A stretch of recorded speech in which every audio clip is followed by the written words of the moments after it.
এইটা দিয়ে খেলার পরে খেলার পারফরমেন্স মানে হিউজ চেঞ্জ, মানে বলাই যাবে না যে এত চেঞ্জ। মানে যেখানে আমরা নর্মালি এই বাটার দিয়ে খেলতাম ডাবল ফিশ বা অন্যান্য রাগজা 7 হাবিজাবি, ওইটা আর এইটা মানে হচ্ছে যে এইটার কাছে ওগুলো একদম শিশু বাচ্চা।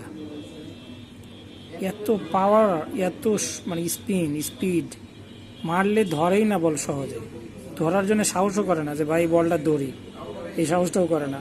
বুঝেন তাহলে, মানে দুইটাই সুপার পাওয়ার, মানে টেনার্জি 05 অ্যান্ড 05 FX, হিউজ মানে পাওয়ারফুল একটা ব্যাট কিনলে বাটারফ্লাইয়ের ব্যাট কিনবেন, আর অবশ্যই কার্বন যদি কিনবেন তাহলে ভালো, কারণ একটা স্পিড পাবেন। সো আমি রিকমেন্ড করি যে কার্বন জাতীয় কোনো ব্যাট কিনেন।